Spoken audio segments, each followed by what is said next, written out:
Gunas. Shambho Mahadeva.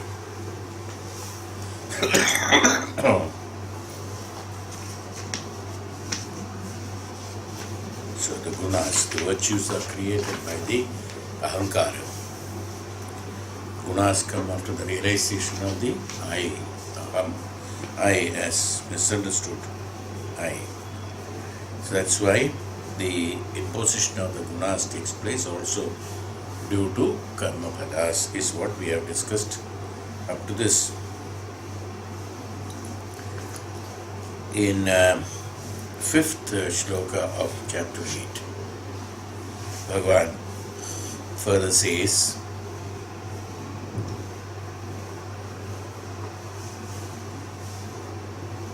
Tatatsattvigamevaisham yadyadit vruddha prachachade nindanti tamasam tatta trajasam tadupekshitam.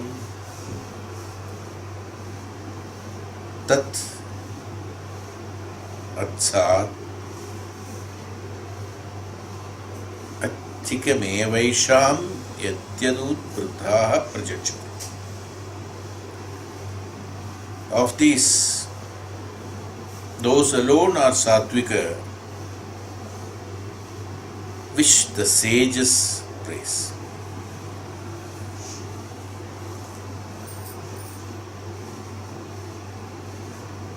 Vruddha, Vruddha means the ones who are Vruddha. What are the Vruddha? How many Vruddhas are there? So many Vruddhas are there. 5, 6 Vruddhas are there. You know that. So Jnana Vruddha, Vairagya Vruddha, all those. We have explained about the Vardhakyam. Vardha, that is why he said Vruddha Prachachate, that means sages.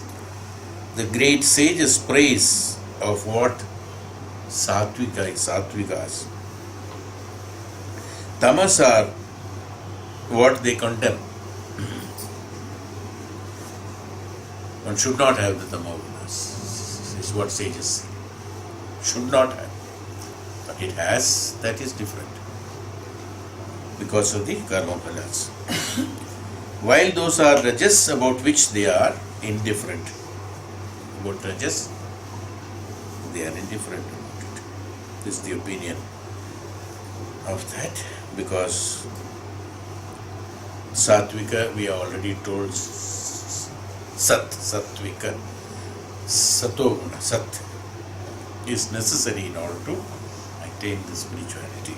So naturally, the sages have appreciated those gunas being developed in the normal human beings, normal grihasthas, so that he attains that what he is really eligible to get.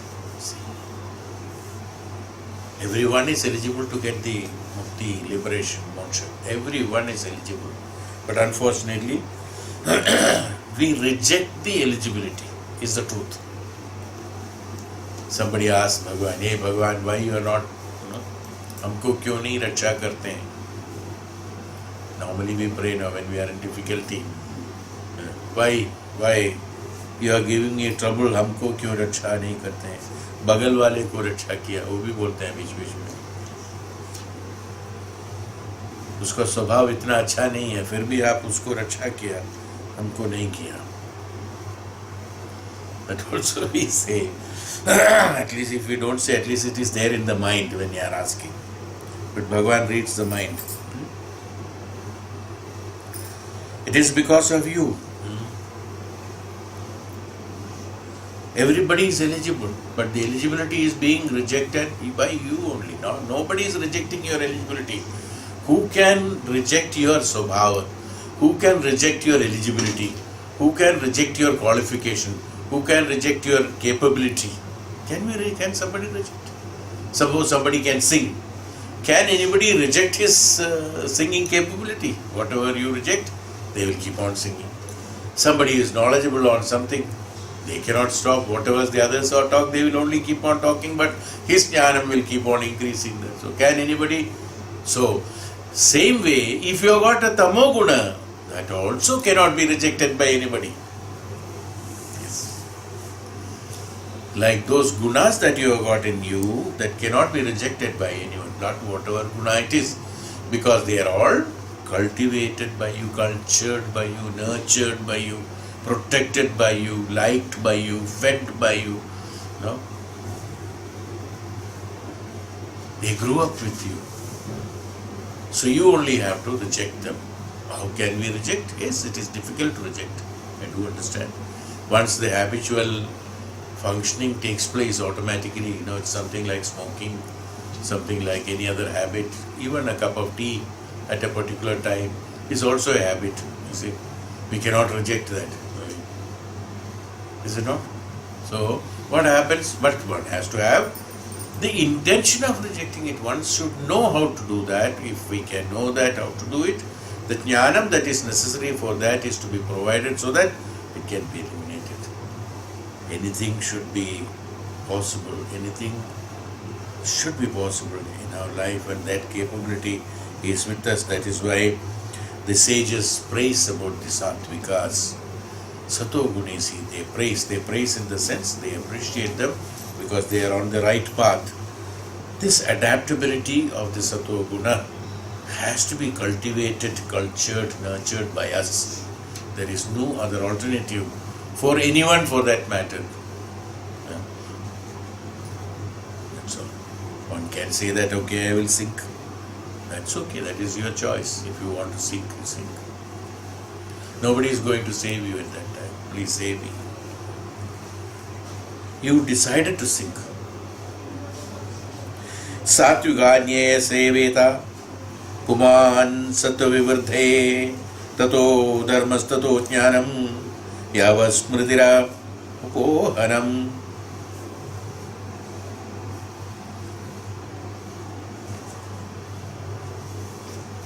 For the increase of sattva, what a man should do is what Bhagavan says here. Satviganyeva sevena. Puman means what? Puman means Manushya. Sattva vruddhaye, for the vruddhi of the sattva. Tato dharmas tato jnanam yavat smritira apohanam. Smritira apohanam. The smriti rabohanam, the smriti has to be evoked. What are the smritis now? Should concern what should be done for increase of sattva. Bhagavan says, should concern himself with sattvika things alone. Thence come spirituality. And from this again, knowledge, pending the realization of one's independence and the removal of superimposition of the gross and subtle bodies. Pending in the sense devotion. What is pending? Devotion first purifies the mind. And in the purified mind flakes the knowledge characterized by the two syndromes of Prakriti and Nivritti. You remember I told about the Prakriti, Nivritti. These two syndromes, Prakriti and Nivritti. Prakriti is that. So now, Sattvika, further explanation he gives a note on this. Bhagavan just gives you an idea how to become Sattvika. What are the possibilities? How you can. We can further develop on that. But Bhagavan says only those who are to be followed with teach nirvritti, only those what? Those means those scriptures which are mentioning about the nirvritti only should be followed, which gives you that Brahma Jnana. Only those should be read. Don't read any nonsense. I think last class we explained about various authors whom I know, old people who died. Only those scriptures are to be followed which teach nirvritti, or nivritti. Nivritti. At last is nivritti. Nivritti means that liberation. Or the march back to the oneness of Brahman. Nivritti means what? March back to the.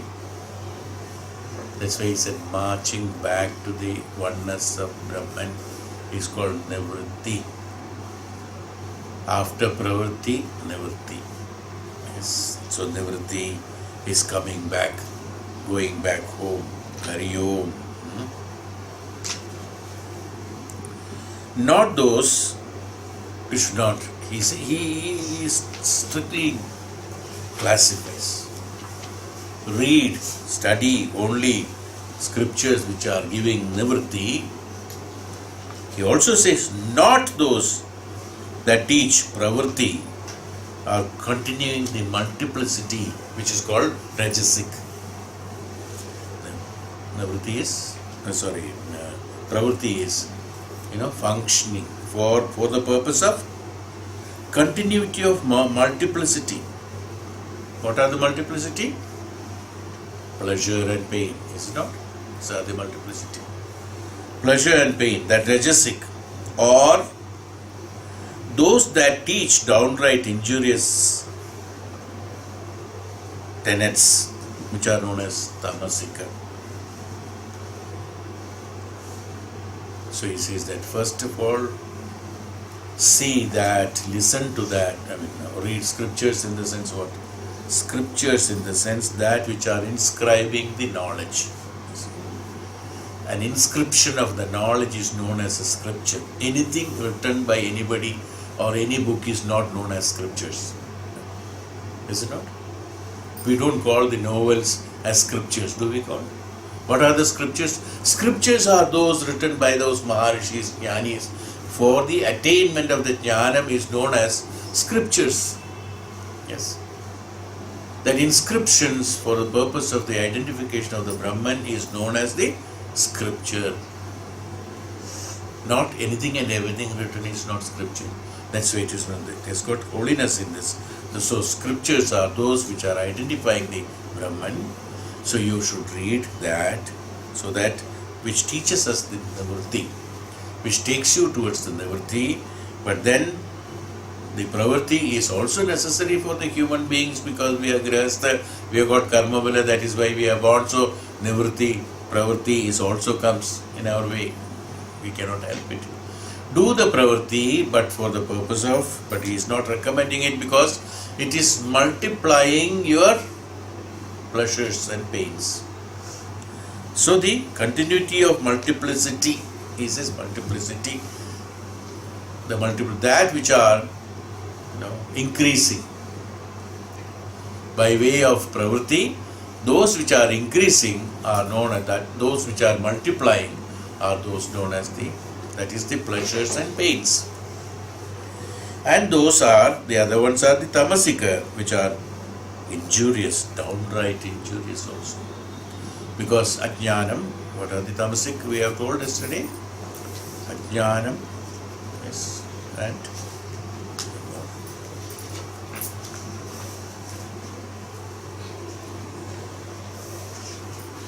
ignorance and the increasing of bondage, we said. Yes. We have yesterday clarified, the last class, we clarified about the increasing of bondage and the ignorance. What is ignorant? To be ignorant of the knowledge. Many people are knowing that, they all know it. There are things which are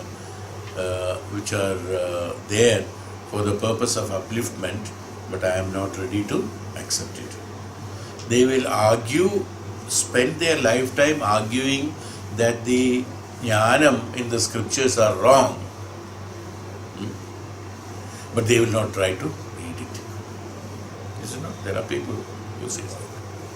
No, I will not believe it. First of all, you should study, you should learn, you should understand, you should have to have in-depth studies, because these are all written by the great saints and great jnanis. They are highly knowledgeable people. You cannot just shirk away and simply say that, oh, this is wrong. No, never do that. Because the great men, they after listening to the Shruti, and after so many years of tapasya, they gain this knowledge. So they inscribe one word or second word, which we may not understand, that's okay. But don't never do that disrespect towards that great knowledgeable people by just outrightly saying that this is nothing. No. No, it is not good. We have to regard them, we have to respect them. They are great, knowledgeable men, noble men they are. They have not written them for the purpose of their own fame. They don't even given the name who has written this. They don't want name, they don't want any fame, they don't want any benefits out of it. They want the humanity to improve upon its way. They have inscribed these scriptures. So we should very clearly understand this principle of that, and we must put our efforts only for the purpose of identification of the nivritti. Forget, we have done enough of pravritti, is it not? Do the nivritti now. Any number of janmas we have been doing pravritti. Not only in this janma. Enough is enough. At one point of time, we should find where to stop. Find enough. We had enough of experience of the pravritti. At least now we have the nivritti. Association of the noble men. He comes now further. So this is about the scriptures. What are the scriptures? Scriptures are those which are meant only for the purpose of identification. That means self-realization of Brahman. That means liberation. Liberation from this karma mukti. That's the scripture. The scripture, in the sense that which has been established as the truth, is called the scriptures. The script. Script and scripture. What is a script? Can you change the letter A?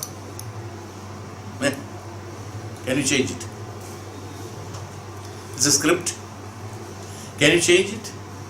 Nobody in this universe can change it. Why?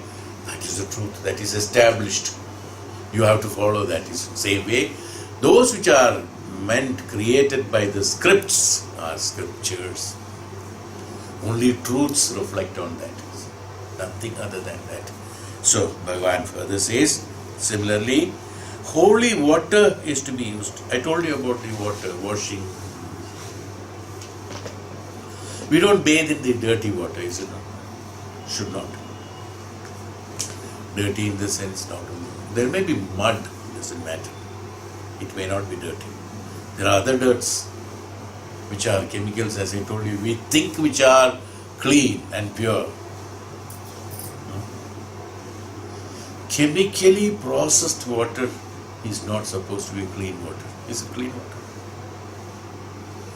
It may look very nice and all that. Is it clean water? It's not clean water. So you should understand what is cleanliness. Cleanliness, as I told you about that Pancha Bhutas yesterday, about the Twaja, we have explained about it. Same way, what happens? Whenever such utility comes, the prana decreases. The imbalance of the adjustment of the prana of the Pancha Pranas, which function through Sushumna, it interrupts the process of the function of the prana yama. Is why kashta, dukkha. When it is functioning, there is no kashta and dukkha. So, what happens here, of course, that's a different subject. I told you I will talk to you later about those Panchabhutas connected with the prana, how that's why in each and every activity of ours, the prana is being impeded. Each and every word that is wrong spoken by us is affecting our prana. Imbalance in our prana takes place. Don't think that it's not affecting anywhere else. It definitely reflects in many places. No? Is it not? When a short circuit takes place, what happens? Tack, tack, tack, tack. That's all. Finished, no? Don't you know that? Do you know? Or you should know. This is what happens to us when something wrong goes. The short circuit takes place. Blows off. So that what happens? Then the prana is affected. Right? Electricity is affected. Prana is affected. pranayama is affected. So when it is affected, there is ignorance creeping in. You see, it's not only that prana, malfunctioning of the prana, there's a lot of details. We'll talk about it later because it's totally a different subject. We have to take it as separately. Here what Bhagavan says, suddenly when water, then I remembered all this. So I started telling.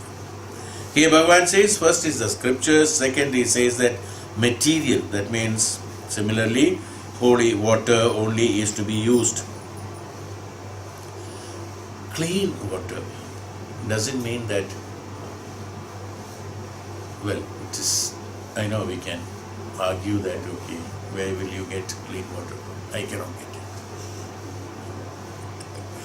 And we have to get it from hills only. There's no other way. The clean water, what he refers as clean water, is also. Otherwise, what happens? We have to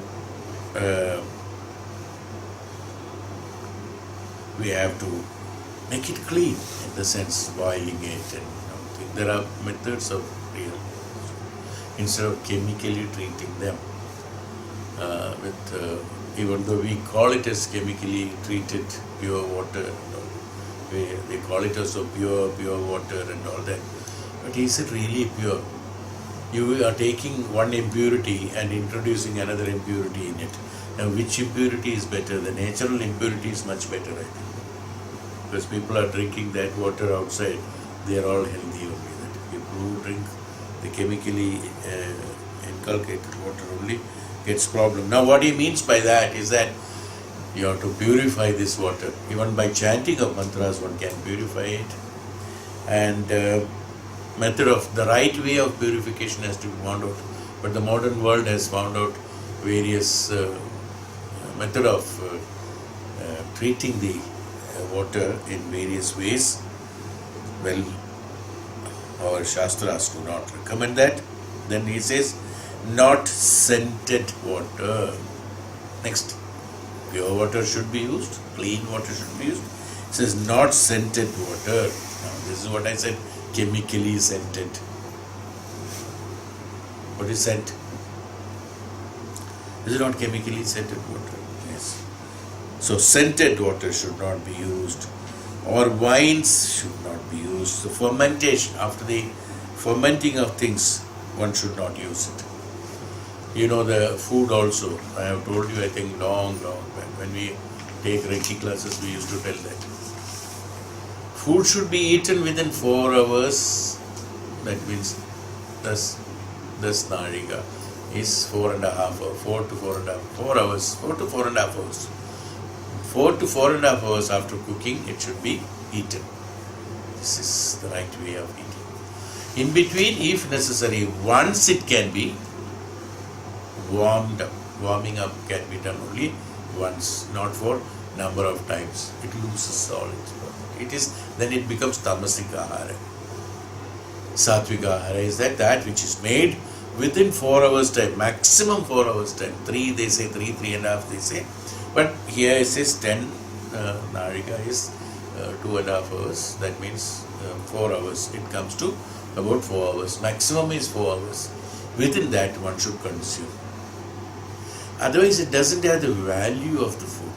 That will become tamasic ahara. Let it be anything. It can be anything for that matter. It will become tamasic only. But 4 hours time, whatever is made, it is all sattvic, because that's what has been prescribed. Well, it has got various scientific reasons behind it. It's not blindly told. Okay. Scented water, wine, things, fermented things should not be taken. One should mix only with, now, so the ahara. So first is the scripture, studies. Now he's giving us examples only. So you should use your intelligence and divide it now. One is that studies. Okay, scriptures means what? The studies. Now not only that, whatever you study, it should be of benefit towards the benefit of the identification of the Brahman. One is studies. Anything that you study, anything that you listen, anything that you work on, or anything you read on, or anything you educate on, these things should be beneficial. That's why It's known as scriptures. So studies, all the studies. Second, he said about the water and things like that. Let us interpret it as ahara. Second is ahara. Ahara should be sattvika ahara. As I told you, sattvika ahara is that anything that is digestible for any individual is sattvika. That which is creating indigestion is asattvika. That's all. Sat. Because the reactions will take place, opposite reactions will take place only when the digestion is not proper. If the digestion is proper, there cannot be any problem on that. So digestion should be proper. That which can be digested properly for the benefit of the sharira. Well, there are certain things which you digested doesn't mean that, I can digest 2 kilos of something.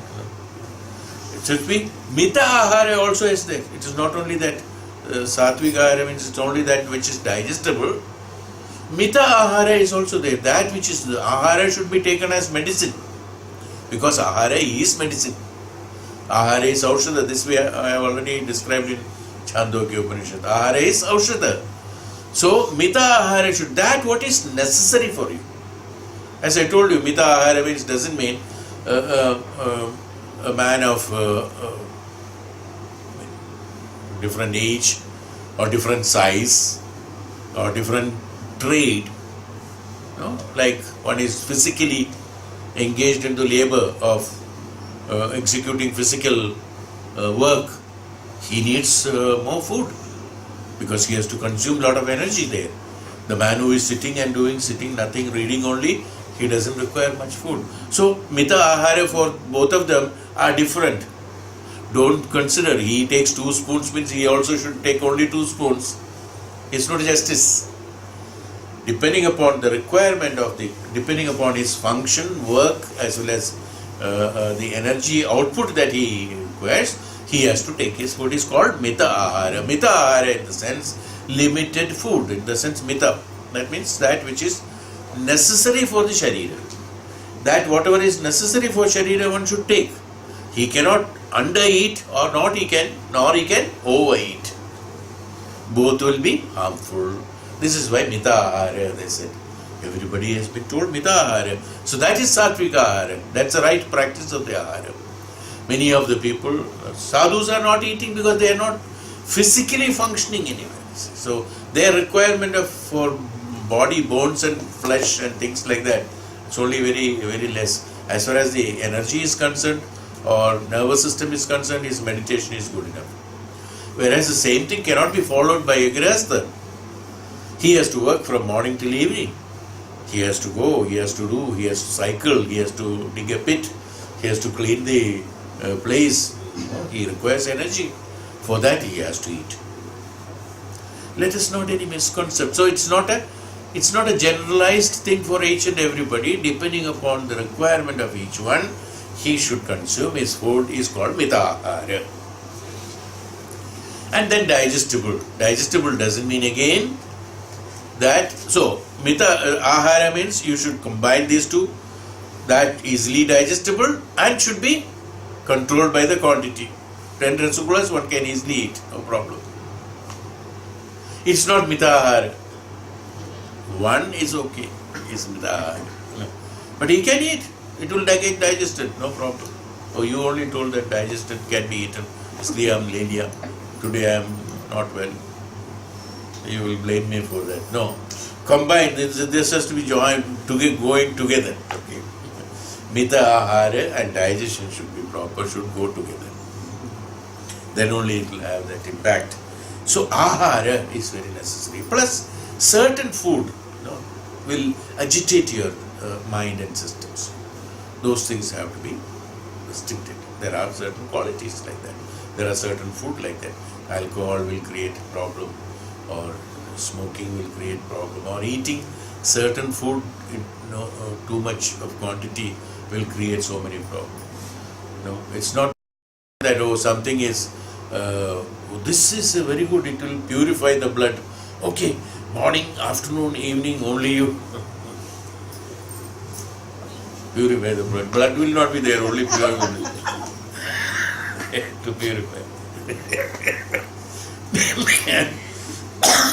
Mitahara, no? You should not exceed because it is good. Somebody said, oh, ये we have गरम बोलते हैं तो तबीयत के लिए अच्छा है तो खाओ अच्छे से. Don't do that. Ahara is the second. First is scriptures, second is ahara, and also naturally ahara means the drinks also comes in that. Water. So he said about the water. So we are trying to further develop on that ahara. Next one is that now the association sangat. One should mix only with spiritual people, not with worldly minded or wicked people. Now this is all. See, these are all meant for who? You are at liberty to mix with anybody. There's no problem. But this is meant for, these specifications of prescription is meant for whom? People who want to become sattva-gunis. Sattvika. Sages said you should become sattvika. So in order to become sattvika, he prescribes some of the methods. From there we can derive the other things. So the third one is, so first we said scriptures, then ahara, then your association. When you are constantly associated with the true spiritual people, your knowledge and your experience, your discussion of the subjects will be based on that. So each and every word, gradually from one word, see, we ourselves know now. When we start speaking, one word comes, from one word the second word comes, second word to further explanation come. We can elaborate so many things. Like that we increase the knowledge of the spirituality on that. That means for the purpose of liberation. So for that what happens? Your association should be constantly with such people who are spiritual, not with worldly minded or wicked people. That means you will be involved in that. Whenever a discussion takes place, naturally, whether you say something or not, your mind is involved. You are listening, you are also replying. You may not reply with mouth, but whenever we all listen, each and everyone will just go, he is not right. But that is inside the mind. I will not accept him, reject him. This all happens in the mind. We keep on listening, we keep on discussing, we keep on rejecting, we keep on accepting, everything happens. But when we are used to spiritual people and along with them, what happens? This rejection doesn't take place. Acceptance takes place, and our increase in the acceptance limit increases, our knowledge increases, other things. But the others are bringing you down to the what? Rajo and Tamo guna. So for a sattvika guna, for the one who is wanting to develop sattva guna, he should mix with such people from where the sattva guna can be increased. We all say that no, I am only just going with him. I am not a tamoguni. Everybody is a sattva-guni only. When you discuss, all are sattva-gunis. Some are wickedly sattva, some are not with worldly minded or wicked people. This he has written, I have not told. Wicked people. The next is, he talks also association. Our association should be, we should discriminate. What he says that, look, we cannot eliminate people, we cannot say that, oh, I will not talk to so and so, I will not see such and such. In this world, we have to come across so many people. There are Maharishis are also staying in this world. There are Tapasvis and Jnanis among us. As we know, they are in disguise. We do not know. They are also living in this universe among other people. But what happens? He never accepts those who are not sattva-gunis or not spiritually motivated. He must be talking to them, but he will have an isolation from him. he'll keep we call it as, we keep a distance. Okay. We should keep a distance from them. Okay. We cannot fight with them. Hey, you are not spiritual, so I will not talk to you. Sorry. You can't say that. No, it's not possible. It may be people in the house, there may be people in the work, where you are working, people in the traveling, people outside, there are full of people.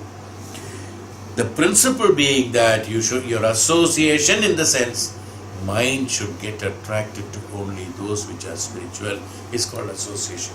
Otherwise you don't get associated with. Mentally only we get associated, is it not? With somebody who is working with us for 20 years, we do not even recognize them. But somebody who has worked with us only for 2 years, oh, they are close people. You see? What happened? 20 years he has worked with you, you don't recognize, you don't know him. No, he's not, I am not concerned with him. No, I am not concerned with him. I know he is there, I know, I see him every day, but I am not concerned with him. You see?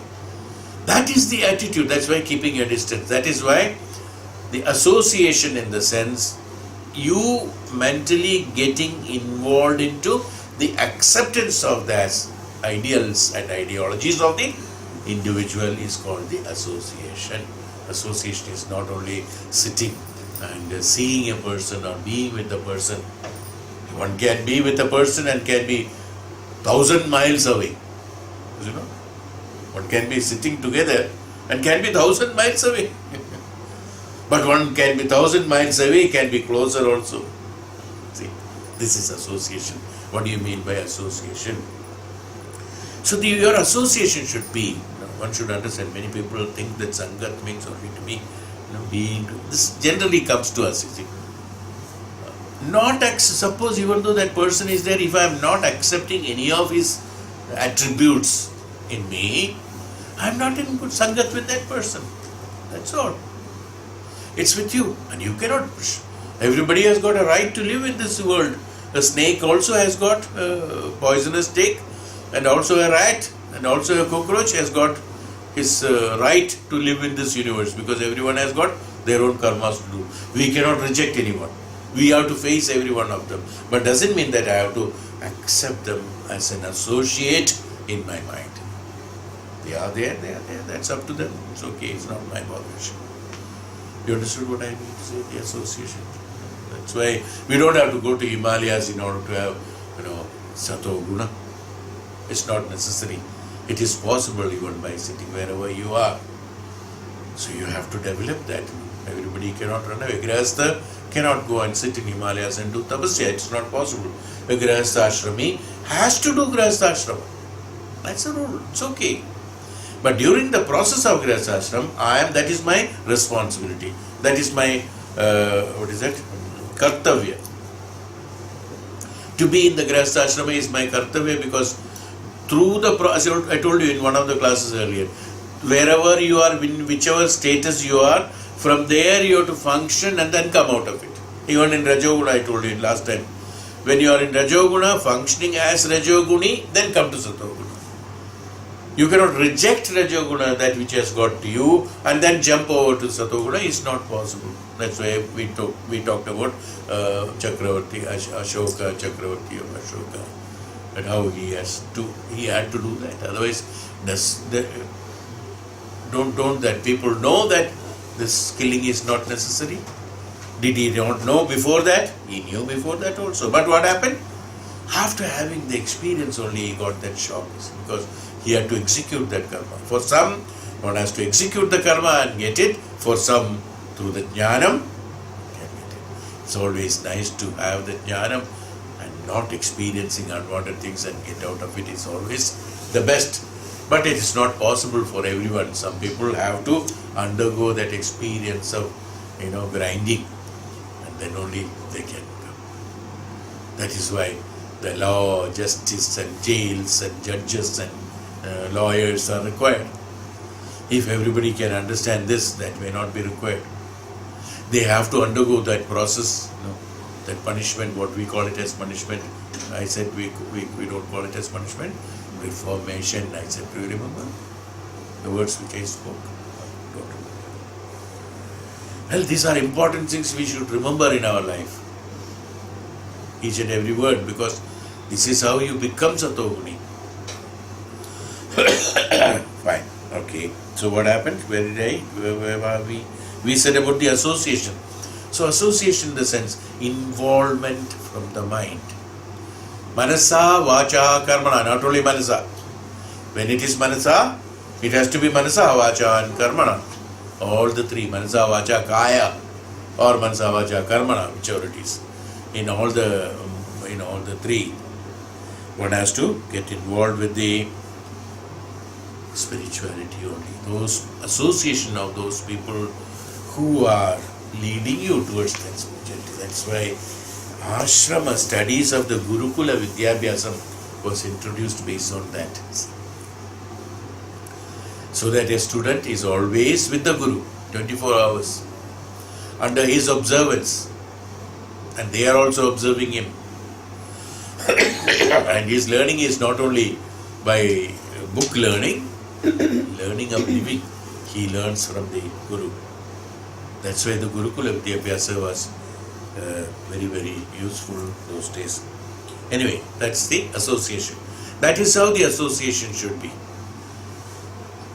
But even then, some people were there in Gurukula also. They were not associated with the Guru. They were functioning different, and they had to face it in the life, like Kauravas did, or Ravana did. Vibhishna is different. So, association, don't have association with those people.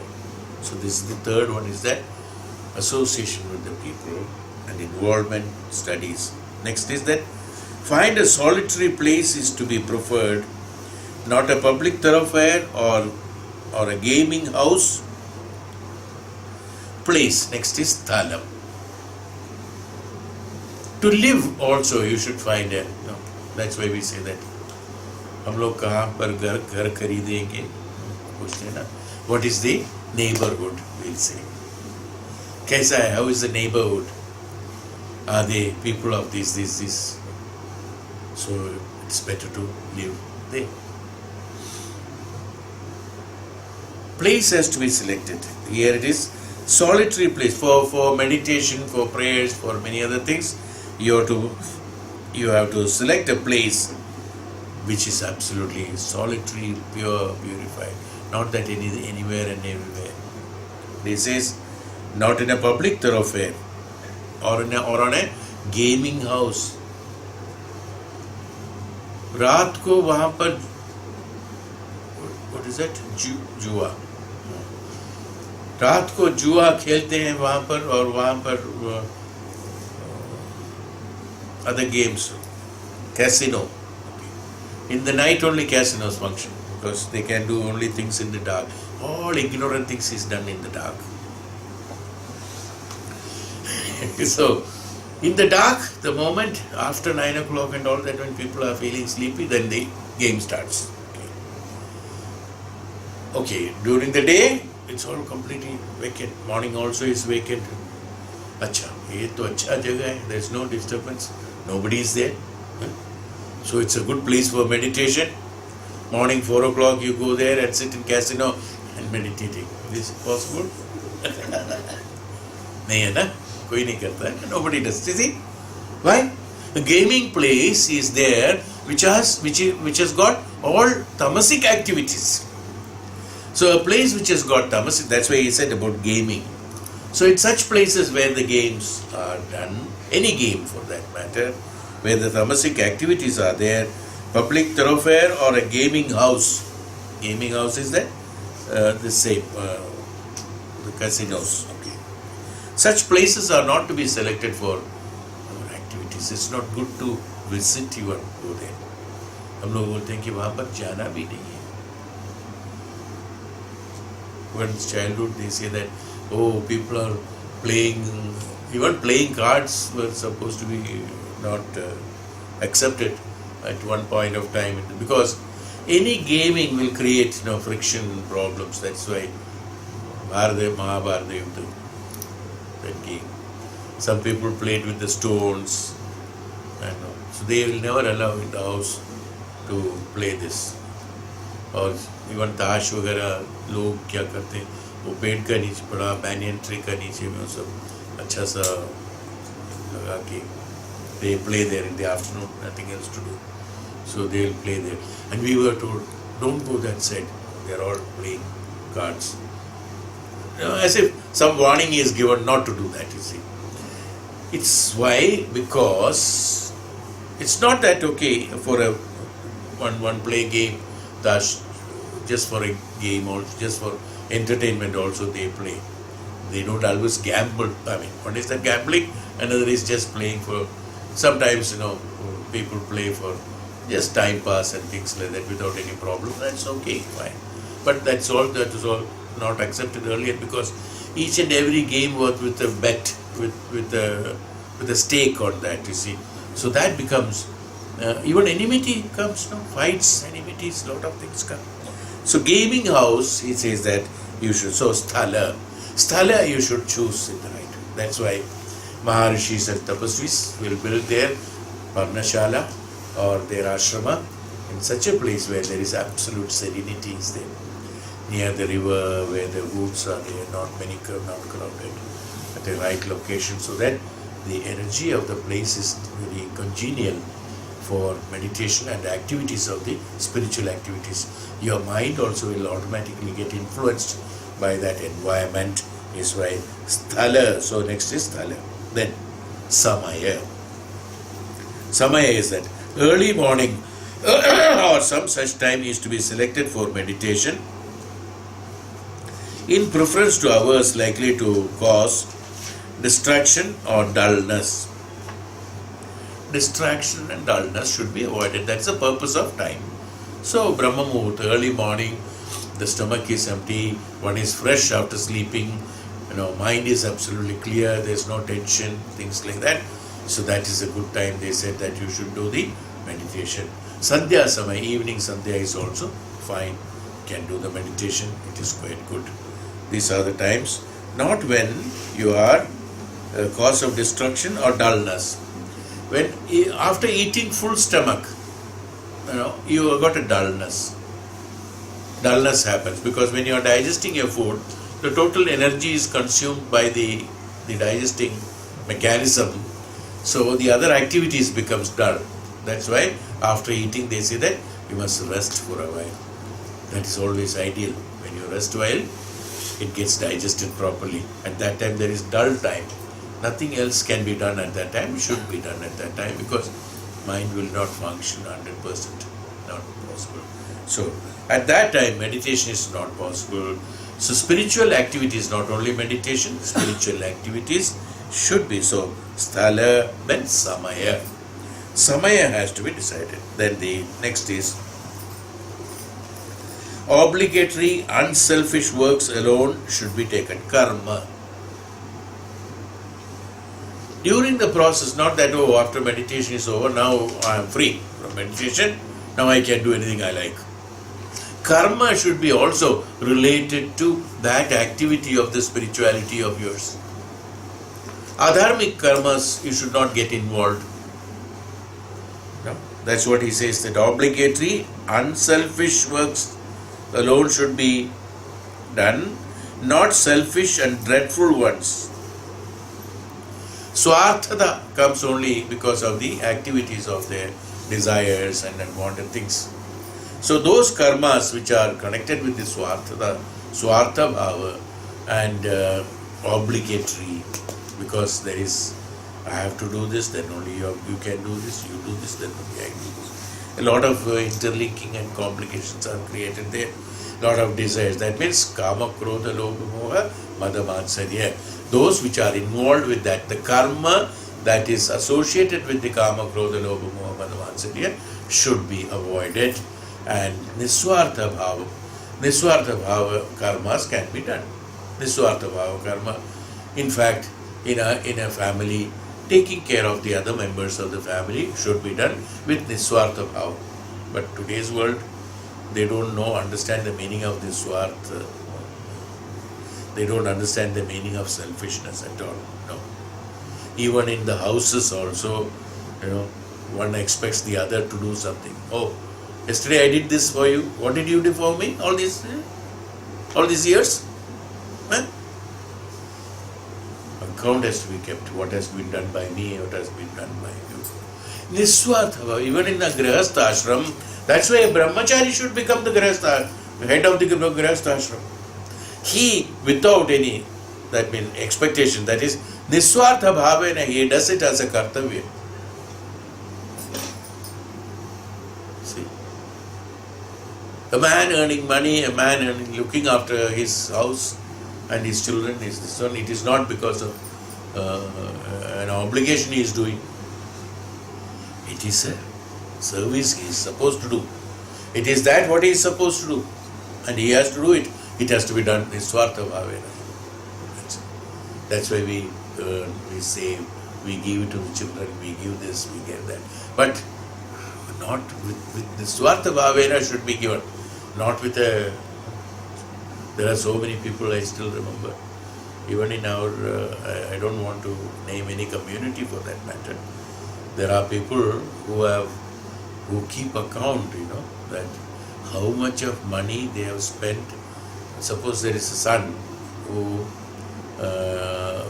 they have educated him as a doctor. Okay. Now you know how much of money one has to spend. There are people, I'm not exaggerating, I can tell you off record who are such people. They keep an account from the day they are born till the education is complete, how much money they have spent on him. Based on that, the dowry is asked. I have spent on my son, look, so much money, so much of dowry should be given. Forget about dowry, even after that also, the man's son stays there only, that he doesn't say.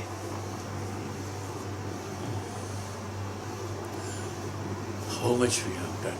So what I'm trying to tell you is that is not this one, that is not, he has done it, okay, it's not that he has not done it, he has done it. But what happened? His action has been proved as absolutely selfish by putting down this activity. They are supposed to do it, one is supposed to do it. And do it, that's all. Why do you have to keep an account how much money has been spent on such and such? Well, sometimes for the purpose of saying, we can always say that, okay, so much of donation had to be paid. That's a different thing. It's a casual talk that we remember because it's a bulk money for medicine to get admission today. I think many places you have a few lakhs of rupees have to be donated. Even for class, I was told, somebody was telling the other day, for kindergarten school somewhere, how much? 5 lakhs of rupees or 10 lakhs has to be given.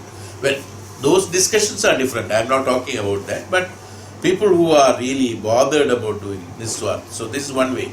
Second is not only on the money. Forget about money. Even in the other activities, it should be Niswartha Bhavena. There are problems. In every house there will be problems. There are 10 people, 4 people, 5 people. 5 will have 5 different opinions and ideas. They are not culturally, they are not developed their culture according to that. Even a brahmachari, when he taking up the Grihastha ashram, he may be doing things Niswartha Bhavena, but others may not look at it in that way. Doesn't matter. You have to be that, that's all. You should do exactly as it is supposed to be done. It should be Niswartha, unobligatory. It's not an obligation that you are doing. It's not obliging anyone for that matter. And Swarthada should not be there. So non-obligation, obligatory and unselfish is specifically mentioned. It covers everything. Obligation and selfishness. It covers every other activities in the life. Without that one should do, then only we can go to Satoguna. Otherwise what happens? When it is selfishness, when it is obligatory, where are you stuck? You are stuck in Rajoguna and Tamoguna. So as a brahmachari, as a person, as an individual, even though, see, in joint families, there are so many people are there, 10, 15 people are there, 20 people are there sometimes. But the one who is a brahmachari, one who is leading, one who is taking care of it, he should have to have the niswartha bhavena service. That kartavyam has to be completed. That's all. There will be discussions. There will be always criticism. Any man who takes over the responsibility of certain things will have to undergo criticism. There is no doubt about it. Who are criticizing? Those who are not that kind of people. Naturally, in a satoguni, rajogunis and tamogunis will always criticize because they are not that. One senior official, I won't want to name because it becomes political. One senior official in our government has told a statement that I have stopped people taking from bribes and earn so much of money for the country and government. And naturally, those people showers abuses and accuses on him. So he says, naturally they will do that because they had been earning that. And I stopped it, so naturally they will do that. But doesn't mean that I will get discouraged by their criticism on me. No. Because I have to have the niswartha bhavena seva. That's a responsibility. That's a kartavya. A grihastha ashrami will also have it. Is it not? We all know it. Even though we all have nuclear families now, we were all, I think, most of us were born in a joint family system. Many of us, rather. We all must be knowing. We had respect and regard to our grandmother, grandfather, uncle and auntie and others and things like that, you see. We had that, you see. But what happened? In every house, there were also fights or at least difference of opinions. There were misunderstandings. There were so many things are happening. Why? Because they are all obligatory and selfish motive function. They do not want to understand others. They do not want to know what they want. Also, they do not know sometimes. TK, so and so is bad. What do you want? You ask somebody. Suppose people who are criticizing others, you ask them, what do you want? He will say, I don't want anything, but he should not do that. Why are you bothered about it? What do you want? You ask somebody, such people, you ask them, what do you want? They won't have a straight answers. Why are you telling such and such things? What do you want exactly? Why don't you do what you want? No, I don't want. Then he'll say, I don't want anything. I am as good as Maharishi Vasishta. Sage.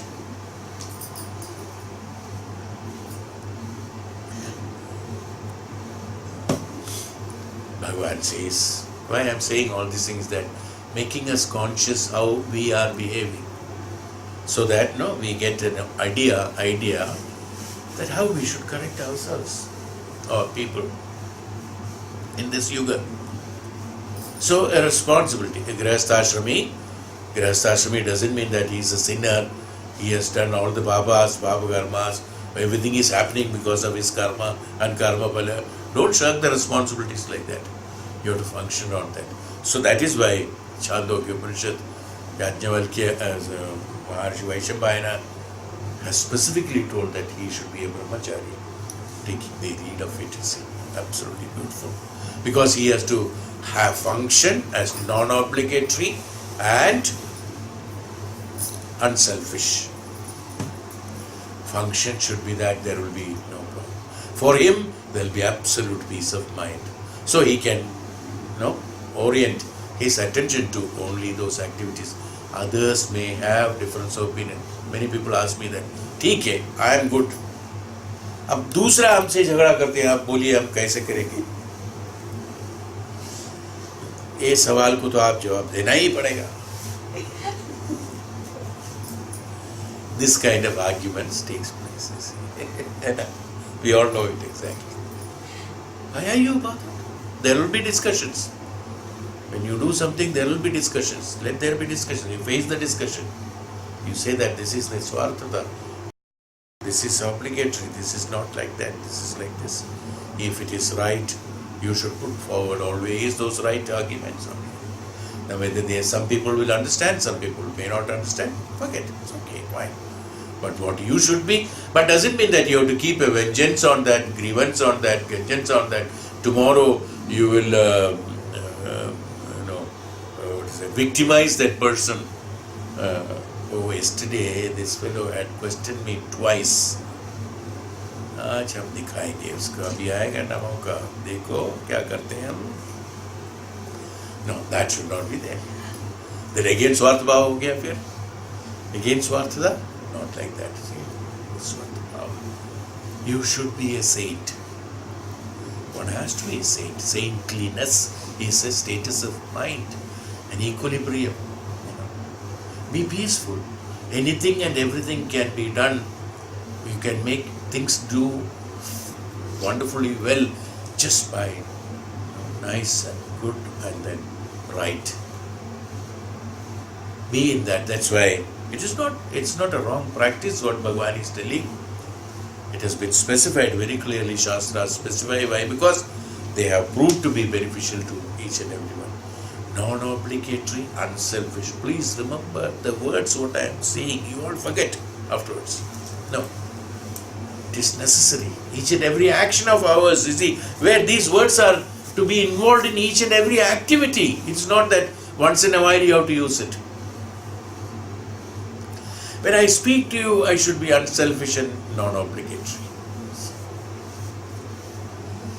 When I smile at you, I should be, unselfish and non-obligatory. Starting from that. But tell me honestly, how many times do we fictitiously smile? Pretending that you are smiling. How you are cheating yourself. Okay, the others are seeing your beautiful Colgate teeth. It's no problem. With carbon in that. What is it?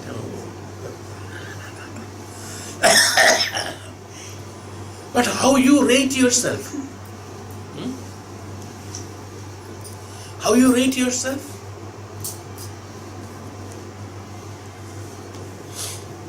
Well, it's a small thing. You all know it. It's not that you don't know. Because on the occasion, on the right point of time, it's nice to remember or remind such things so that the impact will be there in us. Because we are studying the scriptures. So when we are studying the scriptures, we have to go into detail so that which will benefit us in identifying certain things. I'm not saying that everybody can be 100%. It's not possible. It is not possible. Because we have been used to certain circumstances, environments, fine. I'm not denying that. But at least we can be 70%, 60%. Let us go that. So Bhagavan says, non-obligatory and unselfish works the Lord. Everything can be unselfish. Anything and everything. Regarding our children, our mother, our parents, in each and every house, there's a big fight today. Son has got a mother, old mother. The wife doesn't want the mother to be there. I'm not exaggerating. Day before yesterday, somebody is telling, and they have audacity to the educated people. Guruji, his mother has come to stay with us for 1 month.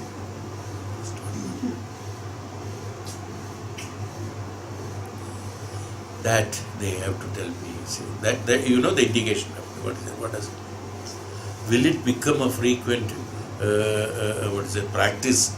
Can you scan and tell me whether the mother will come every 2-3 months?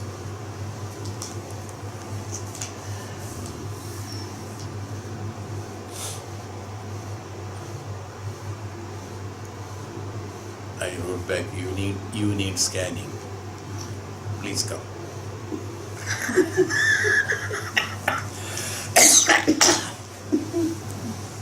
Can the son throw the mother away? What do you mean by that? What do you expect? What do you expect?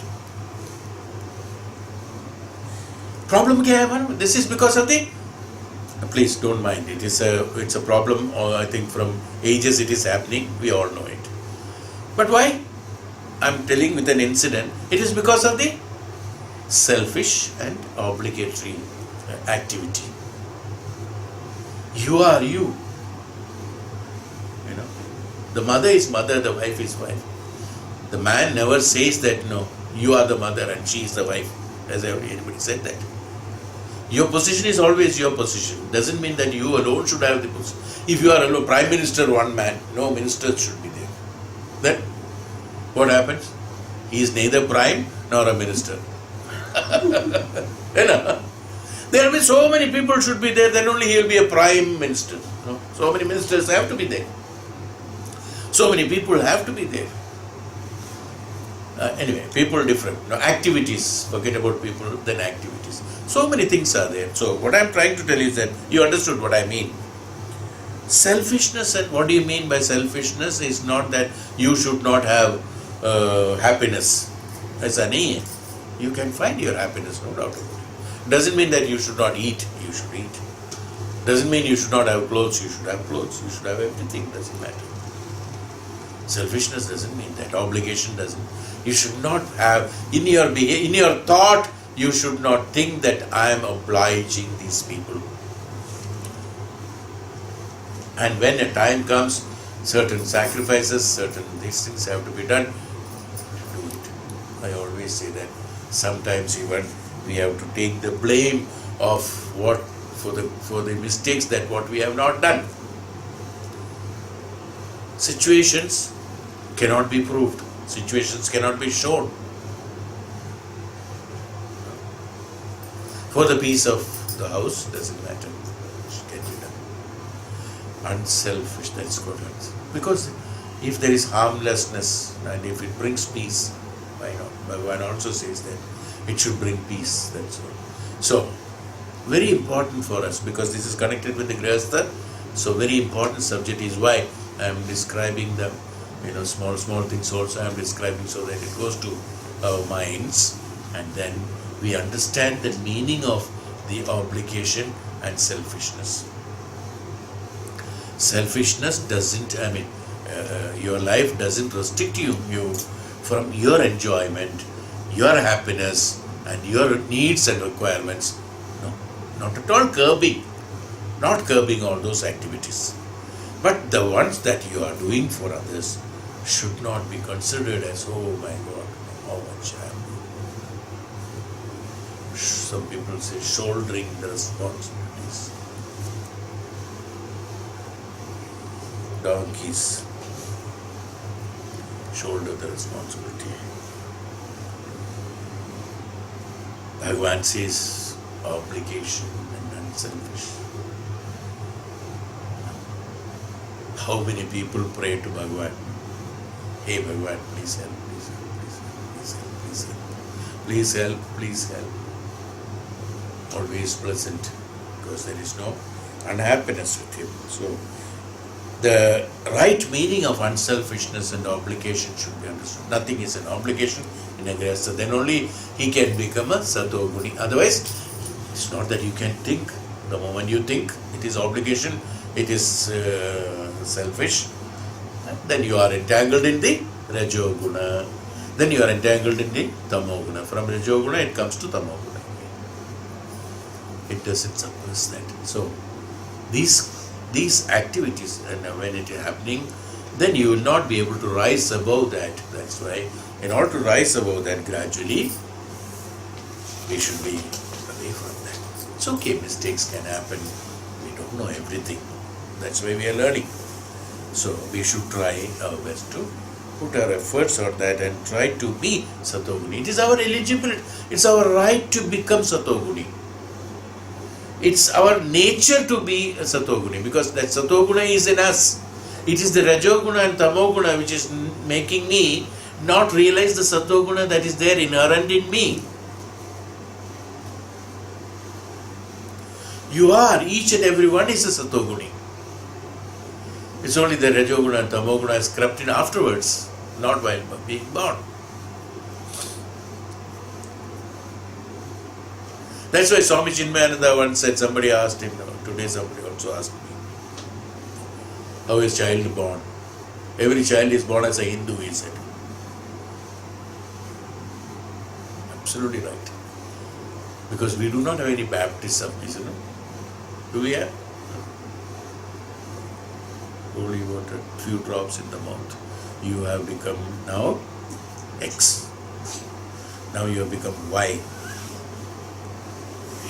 And I think nowadays it has become Z also. Yes, third one is there, Z. Baptizing them, jokingly said. But is it not? After being born, they are baptized, you see. But when it is born, everybody see. Today somebody asked me, somebody said, Sai Baba is a Muslim or Hindu? Well, I think he was a child when he was born.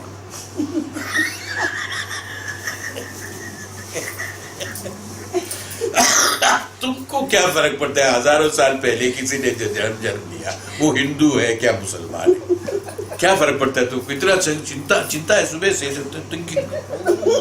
Sai Baba is a Muslim or Hindu? When I went to that, I'm not joking, exaggerating. Today it has happened. I was thinking, अरे क्या तमाशा है.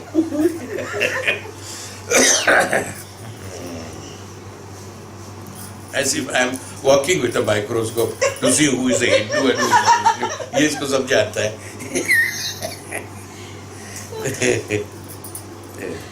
So jokes apart, Bhagavan very clearly says, our activities in our then what happens that we don't burden ourselves in obligation and in this selfishness. What happens?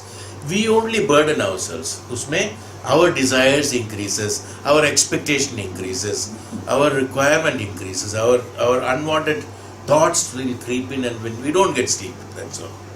And ultimately that's what happens. Leave it. God takes care of everything. Obligation and unselfish works alone. So karma, any karma that you are doing should be in this category. Is that works? Is it karma? So we have said so many things. Now it is karma. And then he says, next he says about initiation into pure and non-injurious forms of religion is needed. Non-injurious in the sense ahimsa bhavena. Himsa, initiation. Diksha. Diksha in the process of the ahimsa bhava, forms of religion. Now religion is not, as we said about the names, so and so, Hindu, Muslim, Jati. No. That's not the religion. The religion is that the one, the discipline in which he is living is called a religion. Religiously doing it. What is should be religiously doing it? He says non-injurious forms. Ahimsa bhavena. In every activity, again it comes to karma only. It's a bifurcation of karma. As I said, karma, unselfish karma and non-obligatory karma. Along with that, ahimsa also becomes part of it, because ahimsa is a part of karma only. Even in the thought, there should be no ahimsa. Initiating you into ahimsa bhavam, non-injurious.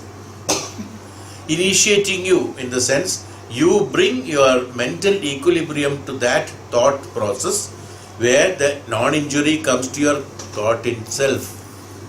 In the thought, when the injurious thought comes, then the action also. Manasa, vacha, karmana. It happens. Certain things we cannot do it karmana, but then the manasa, it is there. It is as good as injurious. Non-injurious. Non-injury to whom? To yourself. Injury to whom? To yourself. Himsa bhavam is injurious to yourself. Why? Because the moment himsa bhava comes, then discrimination takes place, then desire takes place, vengeance takes place, then possession takes place. All these things takes place the moment himsa bhava comes. Himsa bhava is that non-injurious in the sense even for Ninda is also himsa. Not necessary that ahimsa is the one in order to kill in the sense. Killing the right thoughts is called himsa. That's it. Even ninda bhavana is also himsa. Criticism should be there. Healthy criticism can be there. There's nothing wrong. If there is something wrong, it is wrong. We establish it because we have to identify what is wrong, what is right. Nothing wrong. But himsa bhavana, because of that, taking advantage of that and doing certain things in the where it results into the destruction of certain things or calamities, is called himsa bhavana again. It's not that you should not accept, you should not identify mistakes and wrongs and things like that. You have to discriminate yourself, then only you can do good things. But that identification of the bad things doesn't mean that you should have reactions on the bad things and have vengeance on that.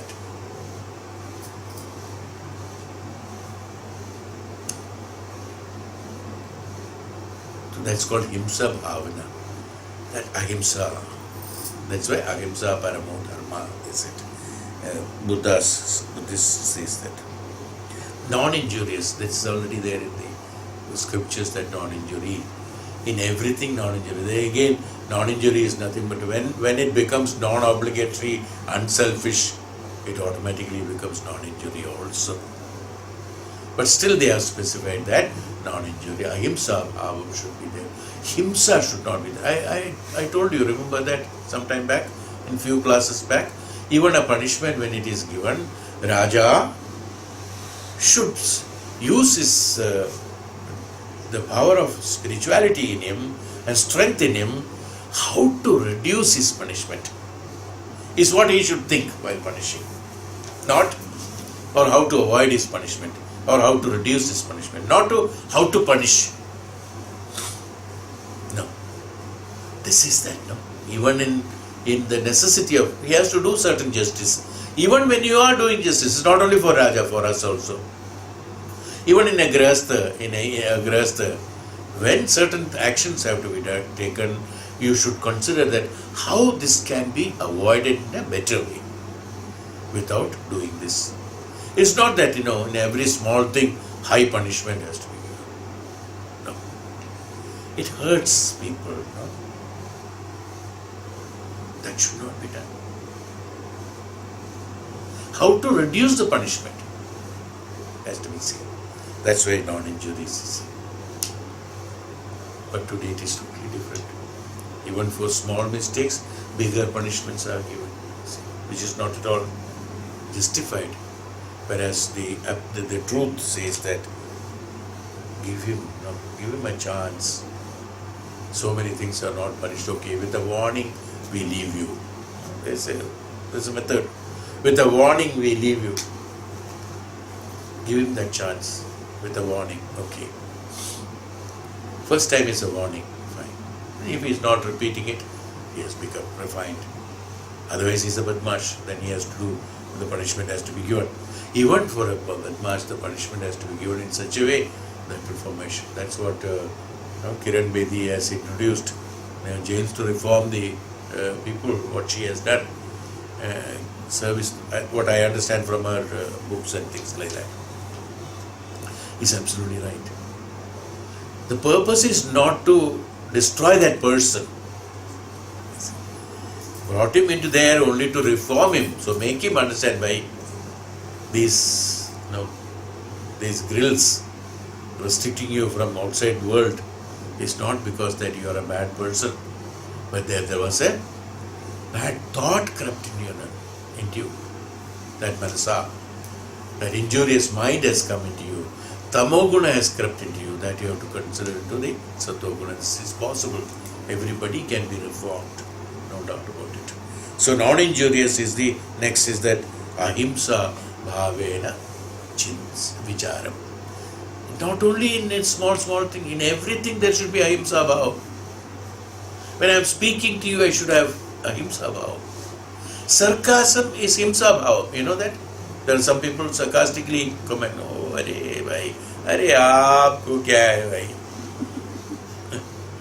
Sarcasm, That's himsa bhav. Actually he is not, he is jealous. Or he is not happy with it. It's himsa bhava actually. So no sarcasm. You should not do it. Be good. Be right. The sarcasm should not be there. Himsa bhavana while speaking. While seeing anybody or anything. See, when I start explaining, I can tell you the whole details. What is himsa bhava? In your seeing, you have got himsa bhava. Is it not?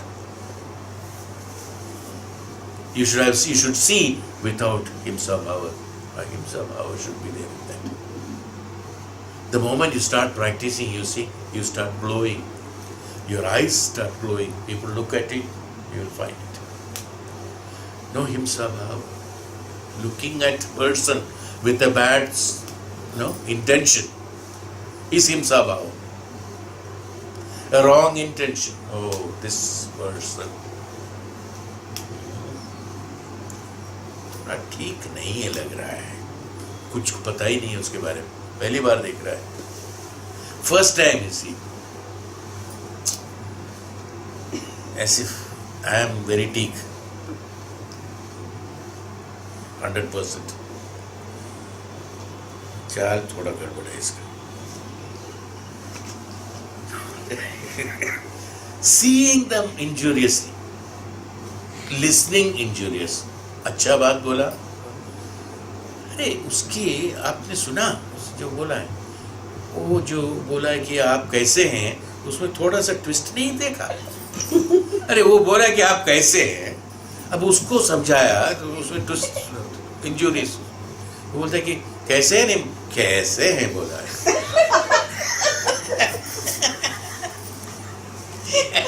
Something like that. You see, listening, I am just an example, you see. Listening, injurious is non-injurious, seeing, ahimsa in this. There should be no himsa in listening, no himsa in tasting, any panchendriyas. Himsa bhavana means not only that, everything connects, all indriyas, all activities, each and every karma is ahimsa. It is not that only particular karma is himsa and ahimsa. Every karma we should be analyzing. Every karma what we do should have ahimsa. This is what is then lead you towards the sattva guna. Non-injurious form and of religion is it needed. That's why religions have been created. Originally we had no religion. Even Hindu, we didn't have any religion. We only had the religion. It has been named as religion only because after that, you see, after many others came. Okay, doesn't matter. Even a religion comes, it's all meant for non-injurious forms. Any religion for that matter doesn't say to be injurious. Even though people say some of Quran and all says that to be injurious and kill others and kafir and all that. It is not like that. They are wrongly interpreted.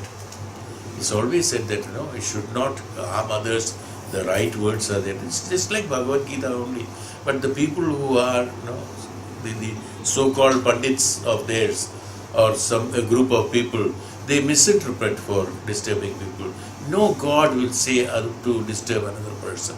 No scripture or no saint will say to disturb other person. No, it's not there. Everything is ahimsa bhavena. So there should be in each and every, so please remember my words, each and every activity of yours there should be ahimsa bhava. In your eyes, in your ears, in your honest expressing yourself, manasa vacha karmana. ठीक है. What other man listens, there may not be, he may be injurious. That's okay. Quite possible. You cannot expect him to be ahimsa bhavi because the world is full of rajogunis and tamogunis and satogunis are there. You be a satoguni, that's all. Your expression should be honest. Your seeing should be honest. Your listening should be honest. Discrimination should be there. What is wrong, what is right, that you have to discriminate and identify it. I told you about samatva bhavana. What is samatva bhavana? Okay. So here, non-injurious religion. Not those that require much ado or those that are impure and harmful.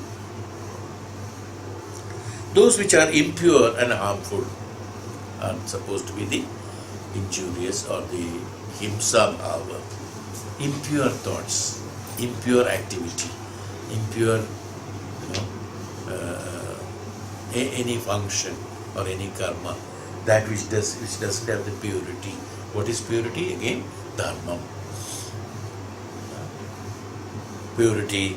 So impure, harmful.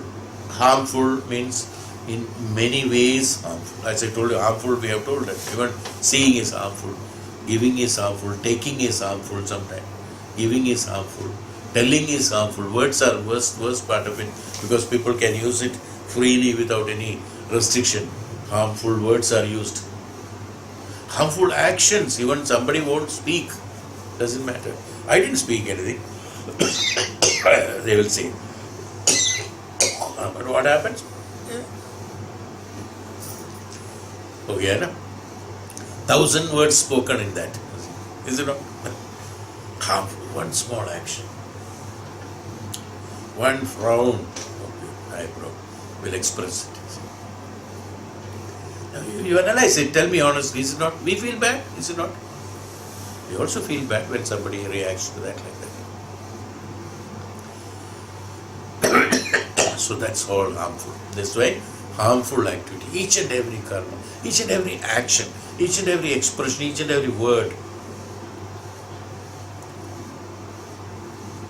So isliye that Kabir's doha is there, no? I certainly remember. Beautiful. I cannot recite that because the words I don't remember. But the meaning is that you are selling good, but the words are so bitter. Why not you have the words like the good that you are selling? Something like that. When you are selling good, no, that Mita Vani Boliye or something like that. Something else is there. Okay, whatever it is, I don't know the words. But you are selling good, but you should have the words also sweet. There's nothing wrong with it. You can even tell that somebody is wrong. It's not that somebody, you should not tell everybody, oh, you are so nice. So it's not necessary.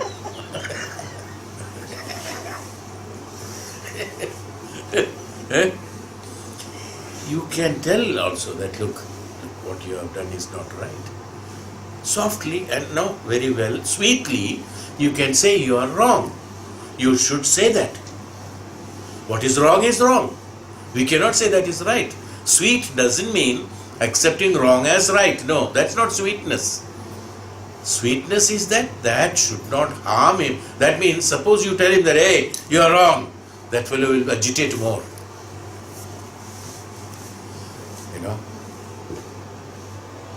Instead of, that's harmful, because you are the cause who create agitation in him.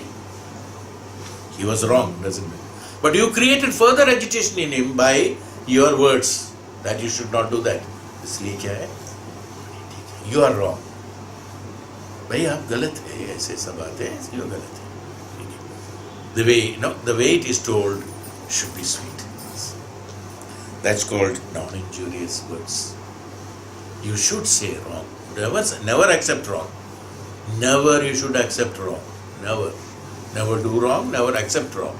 You should express it. You can express it at the right time. Everything has a time. सो रहा है सुबह, कल रात को तो time नहीं मिला आपको. Hey, morning 4 o'clock wake him up. You know what you have done yesterday? तुम इतना बदमाश आदमी है वो है. You should not wake him up and then give him gali, no? It's not necessary. Give him gali, it's okay, it doesn't matter. But when? Let him wake up, brush his teeth and all that, eat a little bit so that his stomach is full, he will not get agitated. Uske baad, now you listen to me. You can say that, no problem. Ahimsa bhavena, her activity which I am just telling out my own thoughts, that's all. What I am trying to impress upon you is that we have ahimsa bhava in each and every small thing. Don't think that ahimsa bhava is a great principle only applicable to killing cow and goat, no, or human, no. Each and every activity is ahimsa bhava. So that ahimsa is what Bhagavan says, and he says that impure and harmful activities, that there should be purity in us. In our words there should be purity. In our thoughts we should have pure. That what I am expressing to you should be pure. What you understand is different. It doesn't matter. But I will be pure. I will be pure in the sense I will be honest, I will be dharmic, I will be right. I don't have any intention to disturb you. I will not do that. That should be that's called purity. That's how one should express. And harmfulness, never think in the mind to किसी को शाप मत दो मन से, तो ऐसा हो जाएगा तुम। हार्मफुल थॉट्स, उसको खराब होना चाहिए, इसको खराब हो जाएगा, वो खराब किया तो उसको खराब ही होगा। तुम कौन होते हो उसको खराब होना है नहीं होना है? What is his karma and what he is supposed to do? You don't know. Do you know? You don't know. He is supposed to do it. Shakuni is supposed to do Shakuni's job. Then only this Mahabharata Yuddha could happen, and because of that only Adharma could be destroyed. Now, Shakuni has done a great job. Is it not? Mandara has done a great job. When you look at it. So everybody has their own way of doing it. Let them do it. That is their karma. They are doing it. Why should you, without knowing it, why you are discussing about it? It is not necessary. Don't sharp. मन से मन में विरक्ति नहीं होना चाहिए. मन में sharp नहीं होना चाहिए. हीन भावना, this harmful thought, हीन भावना should not be there. That is their karma. Let them do it. But why should I create bitterness in my mind? It is not necessary. Is it necessary? I cannot give sharp to anybody. I cannot do anything good to others. Then how can I give sharp to others? But we always experts are cursed में. कुछ अच्छा करो वो सब हमसे नहीं होगा. दो चार गाली दे दो वो बहुत आसानी से दे सकता है. Isn't it? Keen bhavana. So, what is that? Impure. Why I am telling all these things is that to classify what is impurity. Impure is this. See, I am telling you details because we always neglect these small points, minute points of this. We always understand the principles as very big. But these are principles. If the principle is good, our seeing, our smelling, our hearing, our vani, everything will become absolutely pure if the principle is understood properly. From there it begins, you see. So, in each and every activity, in each and every action, every expression, your facial expression, your hand gestures, and anything, body language, what we call, everything expresses that whether you like or dislike and things. That's not necessary. That comes only when the selfishness and the what's it, obligation happens, because the swartha bhava. Even without swartha bhavam, you can be happy, very happy in your house, is it not? It is your house, everything is yours. You can be happy. Why do you want to have in that alone? Again, you create a swartha bhava in that. Isn't necessary? No, but we cannot digest food without certain things. That grinder should be very strong activity.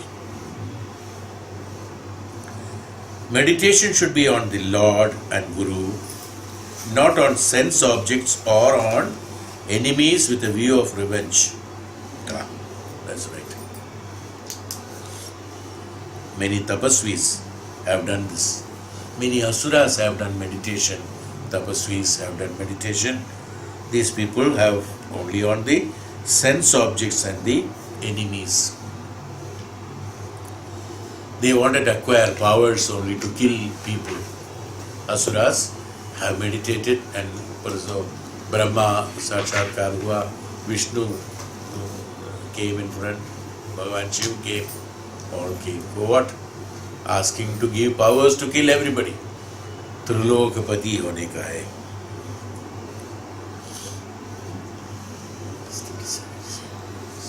Not necessary. He says, what is this here? Sorry. Meditation should be on the Lord and the Guru. That means the Jnana. Who are the Lord and Guru? They are the embodiment of jnana. Your meditation should be on that, not on sense objects, not on on the sense objects or on enemies. Not for taking revenge of somebody, not for getting siddhi.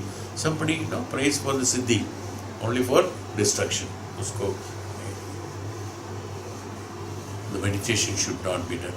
Meditation should be only on that, so that you get relieved from your karma mukti and merge with the Brahman. The jnanam is the true dhyanam. Meditation means dhyanam. That's the true dhyanam. If your dhyanam is meant for other siddhis, whether it is enemies, revenge of enemies or destruction of enemies, or for any other purposes, that is not the right dhanam. They are only for the benefit of yours. There again, selfishness comes there, swartha bhava comes there. We have already discussed about the swartha bhava. Here also the swartha bhava. Niswartha bhavena, in the sense, niswarthada comes, the true identity of selfishness in spirituality. Selfish. There are two things. One is that loneliness and aloneness. I think I have used to speak about this long back. Loneliness and aloneness. The aloneness should be fine. That is the Brahma. Loneliness is a defect in you, that you are feeling lonely. You need something else in order to make you happy or sad or things like that. So कोई बोलते हैं कि देखो शादी में नहीं जाओ तो भी ठीक है, कोई घर में मर गया तो उसके पास जाना चाहिए, क्योंकि वो जब रोता है तो उसके साथ में थोड़ा रोने से वो थोड़ा ज़्यादा रोएगा. Yeah, but it is psychologically it is right. Why? It has got a purpose also, because to make them cry, because somebody gets nowadays पहले की बात बोल रहे हैं. I'm talking about old days. Nowadays the crying is only, we hire people to cry. Rajasthan में होता है ना, वो क्या रुदाली को बोल के रो लो ना, थोड़ा वो मर गया तो रो लेना. We also now we don't hire here. Calcutta में नहीं मिलता है, so we ourselves cry sometimes. वो चला गया तो बस इस तरह कर दिया.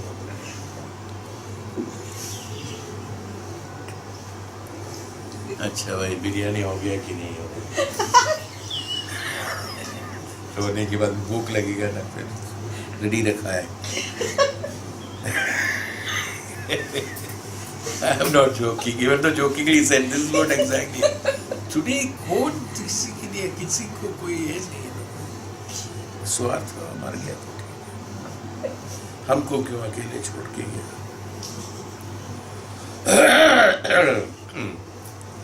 Because there was no ticket available.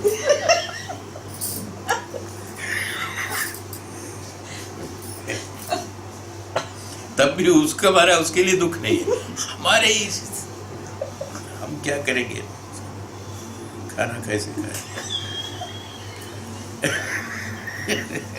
Shiv Shiva Shiv Shiva. So Bhagavan says meditation should be on the Lord and the Guru, representation of the jnanam, not on the sense objects. अपनी the pleasures and small things. उसके लिए don't waste your time. You ask for the Lord Himself, be there with Him together. That's the principle of meditation. Dhyanam should be done on that, not on the enemies with a view to revenge. Next. So we are told so many things. This one is that dhyanam. This item is dhyanam. Next is mantras such as Om are to be preferred, not those bringing worldly prosperity or causing injury to others. There are mantras now, chanting of mantras, chanting of bhajans, chanting of mantras. They all should be sacred ones like Om and all that are preferred. Not those bringing worldly prosperity or causing injury to others. Those mantras should not be chanted. There are people who chant mantras for creating destruction of others, tantrics, like that. those should not be done, by which the others will get affected by that. Others will get harmful effects of that.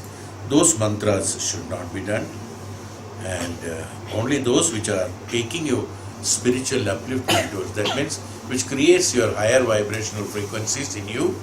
Those mantras only should be chanted. They are all good. In this, when we talk about mantras, there are so many mantras even now which we do not know. So many mantras are there which is only meant for personal benefits. But for a great saint, great tapasvi, in order to chant all those things, you will find many mantras are there. So, give me, grant me this one, grant me that one, grant me this one, give me this strength, give me that strength, give me this strength. Such mantras are there. I will tell about mantras later. Yes, each and every mantra. So, those things should not be chanted. In that sense, your mind should be very clear that what you really want. Why the mantras should be chanted. Omkara, which doesn't have any impact on any of those things. Such purified mantras should be chanted. So naturally those mantras you have to take advice from the Guru, which mantras have to be chanted, which should not be chanted. Identify them so that chanting of mantras not those bringing worldly prosperity or causing injury to others should not chant. Next. So mantra. Next is that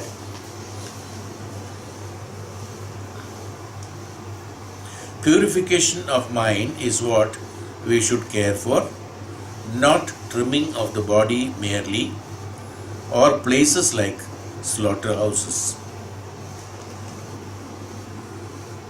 We should take care of a purification of mind.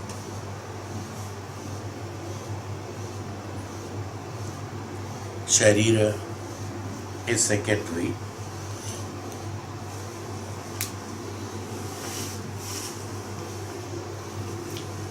Mana is the one which has to be purified. We always talked about a lot of purification of mind process. Even our meditation, listening to scriptures, listening to Vedas, listening to Upanishad, practicing meditation, chanting, everything is done for purification of mind. Even today what we are talking, what you are listening, they are all meant for purification of mind. So your activities in each and every activity of yours, it should lead you to purification of mind.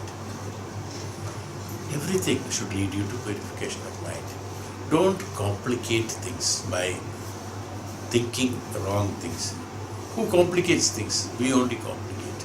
Suppose there is something, instead of seeing it straight and identifying it in right way and in the right manner, we complicate it. Is it good or bad? The first question comes. Finished. The moment one question comes, there will be series of questions. Well, this discrimination, the power of discrimination has to be acquired through jnana. So, this is how you can be. This is an example, certain examples that how one can become Sattoguni. Is that what I said? If you don't want to become Sattoguni, it's okay, no problem. It's not imposed on anybody. Our Shastras, one thing good, nobody says that you should do this. No. If you want to become Sattoguni, you can do this. So that you can come out of Rajoguna and Tamoguna. You can try your best and at least attain maximum. So is what this shloka explains. We will take the next 7th shloka. Next 7th shloka we will explain in the next class.